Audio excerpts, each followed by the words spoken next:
June 1945. Nebraska, here. German women POWs cried over hamburgers and Coca-Cola. A 19-year-old signals helper from the Luftwaffe stared at the meal.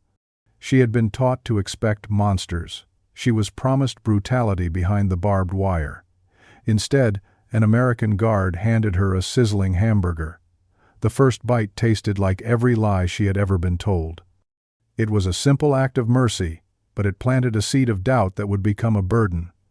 This unexpected kindness came with a hidden price, one that would follow her back to a ruined Germany. When an enemy's mercy feels more confusing than their hatred, how do you ever go home again?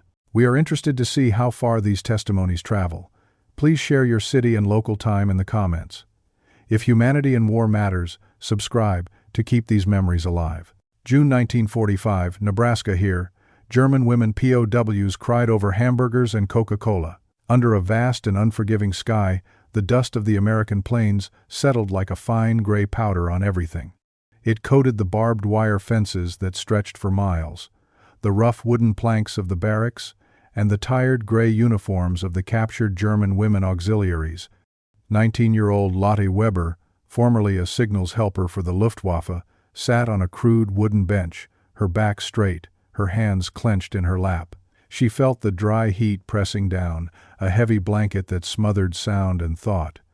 For weeks, since their surrender near Bremen, she and the other women had been moved like cargo, first onto a crowded Liberty ship, then onto a rattling train that cut through the heart of a country she was taught to despise. Every mile deeper into America was a mile deeper into enemy territory, and every beat of the train's wheels had echoed the warnings she knew by heart. The propaganda had been a constant hum in her life for years, a shield against doubt. American soldiers, the radio had promised, were brutes. They were undisciplined criminals and vengeful cowboys who would starve their prisoners, using hunger as a weapon to break their spirit. Lotte had braced herself for this, rehearsing a stoic dignity in her mind. She would not beg. She would not cry. She would endure the watery soup, the stale bread, and the scorn she was told was inevitable. The memory of Hamburg in flames, of her younger brother lost in the rubble, had hardened her resolve. She knew what hate felt like. She was ready to face it again. But what met her in this dusty camp was not hatred. It was order. It was a strange, almost baffling sense of routine. And today, it was the smell of sizzling beef. Lotte watched as the American guards, young men who looked more weary than menacing, directed them into a line. At the front, a burly sergeant with rolled-up sleeves stood behind a makeshift field kitchen, his movements efficient and certain. He was not sneering. He was not shouting. He was cooking. He worked with a practiced rhythm, flipping thick patties of ground meat on a large griddle, the sound a sharp hiss in the quiet afternoon. As Lotte moved forward, her legs unsteady, she saw what he was serving. It was not a ladle of thin broth. It was a sandwich, thick and warm, held together by a soft, round bun. When her turn came, the sergeant slid one onto a metal plate and pushed it toward her without a word. His eyes met hers for a second, not with anger or pity, but with a flat, professional neutrality that was more disarming than any threat. Lotte took the plate, her fingers trembling slightly. The warmth from the bun seeped into her cold hands. She saw the dark glint of ketchup, a smear of red that looked nothing like blood. This was not the weapon of an enemy. This was food.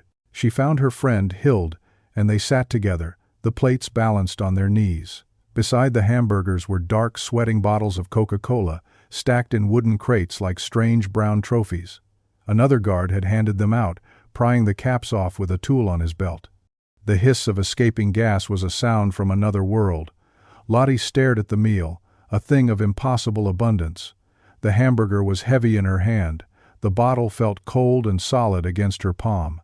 She remembered the gnawing hunger of the last days of the war, the taste of turnips and sawdust bread.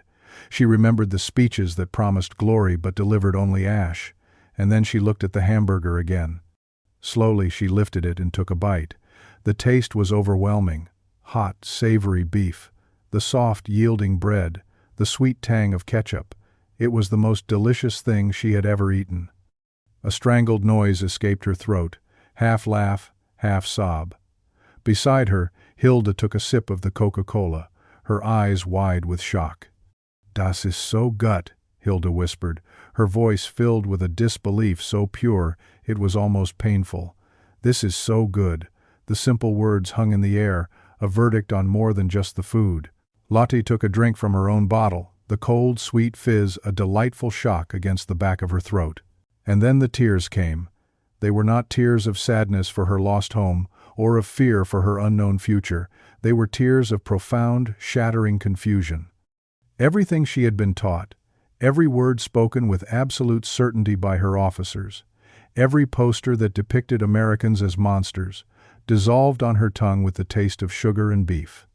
The enemy, who was supposed to be a cruel beast, had instead offered her a gesture of ordinary, inexplicable decency. This simple act of mercy was more powerful than any weapon, because it did not break her body, it broke the very foundation of her beliefs. The men who had bombed her city were now feeding her. The propaganda was a lie. This undeniable, flavorful, impossible lie was now in her hands. The hamburger and Coca-Cola were not just a meal, they were a question. This unexpected kindness felt less like a gift and more like a burden, a seed of doubt that she knew would follow her long after the taste was gone. It was the first crack in the wall of a world she thought she understood, and she had a terrifying premonition that the entire structure was about to come crashing down. The hamburger in Nebraska was not the beginning of the mystery, but the culmination of it. The confusion had started weeks earlier, in May 1945, in a field near Bremen, Germany. The war had ended not with a final, heroic battle, but with the quiet, weary surrender of scattered units. Lottie and Hildy, along with other female auxiliaries, had laid down their work and waited. They were now prisoners of war. Among the over 370,000 German soldiers captured by the Americans and shipped across the Atlantic, they were part of a much smaller group, the roughly 3,000 women of the Wehrmacht auxiliaries who would be held in the United States. They were marched to the coast and boarded onto Liberty ships, massive steel vessels that smelled of salt and diesel. For 10 days the ship pitched and rolled across the vast, empty ocean. Many of the women were seasick, but they were alive. One woman, older and more cynical, remarked that it was better than the cattle trains at home, and a grim silence fell over the hold. When they finally saw land, it was the harbor of Boston. Lottie braced herself, expecting jeering crowds, spit, and rocks. She expected the victorious rage she had been warned about. Instead, there was only the quiet efficiency of the U.S. Army. They were loaded onto trucks, guarded by young soldiers carrying M1 rifles, whose faces showed only boredom. There were no insults, no threats, no victory parades, just a long, quiet journey inland by train, watching a foreign landscape roll by, taking them further and further from everything they had ever known. This strange, detached treatment was not born of spontaneous kindness. It was policy.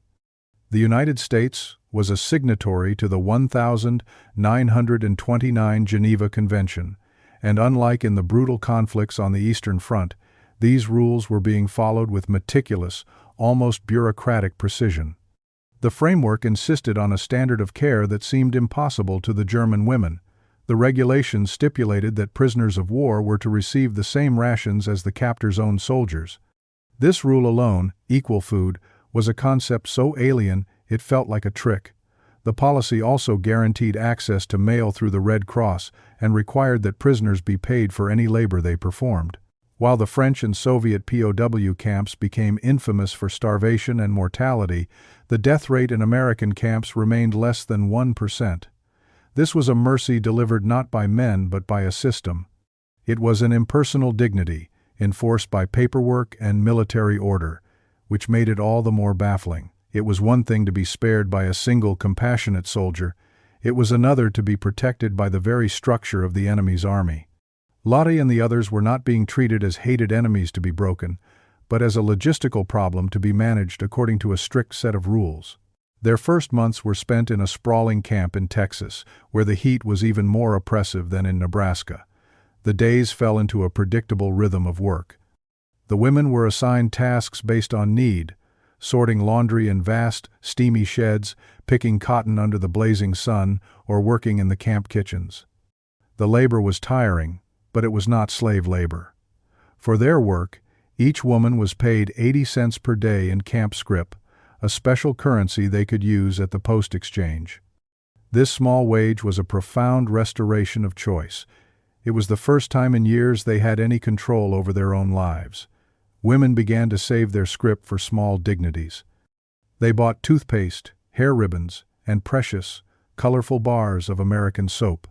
Hildy, who kept a secret diary on scraps of paper, wrote that one bar of soap smelled of vanilla. It smelled of vanilla, she wrote, not of war. These tiny purchases were acts of rebellion against the despair of captivity. They were small, quiet affirmations that they were still women, not just numbers on a roster.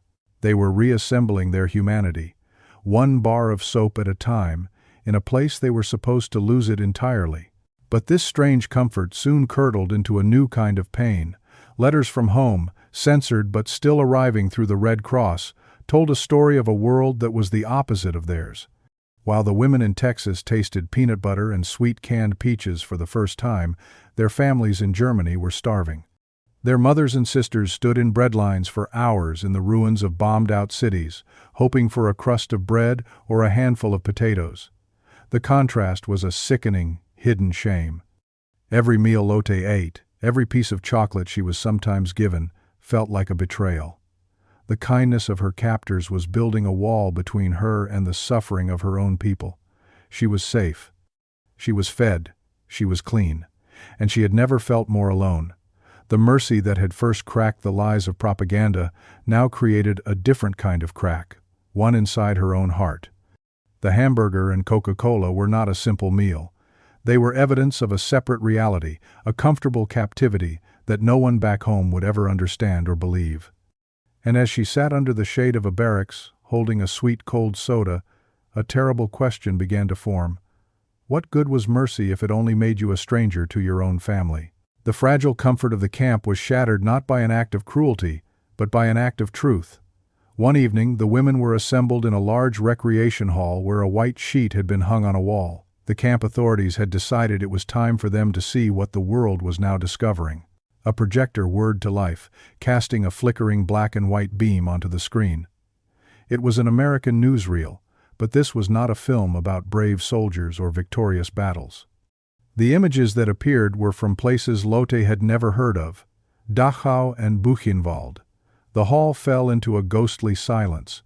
On the screen, skeletal figures in striped pajamas stared out with hollow eyes. There were piles of shoes, mountains of eyeglasses, and horrifying images of emaciated bodies being pushed into mass graves. The camera did not look away, and neither could they. Some of the older women began to whisper the word Lüge, lies. They insisted it was trick photography, Allied propaganda designed to humiliate them. But Lotte saw the faces of the American soldiers in the footage, their expressions of sickened horror, and she knew it was real. Beside her, Hild was not whispering. She was weeping, her tears silent and slow, her face a mask of disbelief and dawning agony. The mercy of the hamburger, the kindness of the vanilla-scented soap, now collided with this unbearable horror. How could the same nation that fed its prisoners with such care also be the one uncovering a crime this monstrous, a crime committed in the name of her own people? The taste of Coke, once so sweet and liberating, now burned in her throat like acid. By mid-1946, the repatriation began. The women were put on trains once more, this time heading east, back across the ocean, and into a Germany that was no longer theirs. The journey was a slow, painful pilgrimage through their own country's corpse. Through the train windows, Lotte saw an endless landscape of ruin. Cities that had once been proud centers of culture were now jagged skeletons of rubble. In the fields, old women and children bent over the soil, their faces gray with hunger and exhaustion. At every station, the faces that stared back at them from the platform were gaunt, their eyes filled with a weary, accusatory bitterness. The comfortable, well-fed women on the train were a spectacle, an insult to the suffering that surrounded them. Lotte looked at her own hands, clean and healthy, and felt a profound, burning shame. Hildy, writing in the last pages of her diary, captured the feeling perfectly one night as the train rattled through a destroyed town. She wrote a single sentence that Lotte would never forget. We had soap on our skin, but they had ashes on theirs. The line was a perfect epitaph for their strange, privileged captivity. When Lottie finally reached the ruins of what was once her Hamburg neighborhood, the reception was cold. Her surviving relatives looked at her with a mixture of relief and suspicion. Neighbors muttered just loud enough for her to hear. "You had it easy. With the Americans," they would say, the words dripping with envy and contempt. There was no way to explain the confusion, the hamburgers, the Coca-Cola. To speak of such abundance in a city of starving people would be obscene.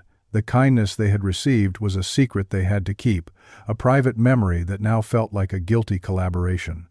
Officially, their records listed them simply as auxiliaries, clerks, typists, telephonists, but wartime propaganda and the bitterness of defeat had painted a different picture in the minds of many Germans. They were seen as women who had enjoyed themselves, while others suffered, naive traitors at best. In the face of this silent judgment, most of the women destroyed their notes, their diaries, their letters. The story of the American POW camps, with their vanilla soap and paid labor, was buried under the shame of survival. The hamburgers, which had once tasted like a crack in the myth of the enemy, now tasted of betrayal. That single act of mercy had severed them from the shared experience of their own people. It had kept them alive, but it had left them utterly alone. For decades, silence became the final chapter of their story. The women who returned from the American camps folded their memories away like old letters, tucking them into the deepest, most hidden corners of their minds. Lottie married, raised children, and helped rebuild a new Germany from the ashes of the old. She became a wife, a mother, a grandmother, but she never spoke of Nebraska. She never mentioned the taste of Coca-Cola or the weight of a hamburger in her hand. How could she explain that chapter of her life to children who grew up in the lean years of rationing? How could she describe the bizarre comfort of her captivity to a husband who had survived the horrors of the Russian front? To speak of such things would have been a betrayal not just of her family's suffering, but of a national identity forged in defeat and hardship. When her children asked about the war, she, like so many others, gave a carefully edited answer. "The Americans treated us fairly," she would say, and leave it at that. Fairness was a neutral, acceptable word. It carried none of the shameful weight of kindness, none of the complicated guilt of mercy. The full truth, the confusion, the relief, the shocking decency of the enemy was a story too complex and too personal to share. It remained her secret burden, a silent contradiction she carried through the years. But memory is a stubborn thing, and the truth has a way of leaving traces. As the years passed, historians and researchers began to piece together the forgotten story of the German prisoners of war in America. They uncovered the ledgers and the logistics, the Red Cross reports detailing camp conditions, the meticulously filed pay stubs showing the 80 cents earned per day. They found official documents that confirmed the policy of equal rations, a policy that seemed unbelievable to a generation raised on stories of wartime brutality. And then, slowly, the personal evidence began to emerge. Faded photographs surfaced from old boxes, images of young German women in uniform, squinting in the bright American sun, holding bottles of Coca-Cola. In some pictures, they were even smiling, their faces relaxed and unguarded. These small, grainy images were undeniable proof, a visual echo of the stories that had been suppressed for so long. They showed a reality that fit neither the Nazi propaganda of monstrous enemies nor the post-war narrative of universal suffering. They showed a small, quiet moment of humanity in the midst of an inhuman war. For Lottie, now an old woman, these discoveries were a quiet vindication. Seeing a photograph of women laughing in a POW camp was like hearing a voice from her own past, confirming a memory she had begun to doubt. The hamburger had not been a dream. The vanilla soap was real. The kindness was not a trick of her imagination. She finally began to speak, first to her own family, then to a researcher who listened with patient respect. Her story, when finally told, was not one of excitement or adventure, but of a quiet, profound transformation. She explained that the hamburger and the Coke were more than just food and drink. They were a seed of doubt planted in the fertile ground of defeat. That simple meal did not erase the horror of the war. It did not excuse the crimes of her own nation or lessen the pain of her losses. But it offered her a small, undeniable proof that the world was more complicated than she had been taught. It proved that honor could exist even in an enemy, that dignity could be offered when it was least expected. It demonstrated that restraint, not revenge, was sometimes the more powerful choice. The war had ended for her behind barbed wire, but in that moment of unexpected mercy, something else had begun. It was the first step on a long, difficult road back to believing in the possibility of human decency. Recalling that day in Nebraska, her voice soft with age, Lottie said something that captured the entire experience. "It was the first time I laughed after the bombs," she remembered. She could still, after all those years, recall the sweet, fizzy taste on her tongue. The war had taken so much from her, but it had not taken that. Sometimes, dignity is restored not by force, but by the simple kindness of a meal shared with the enemy.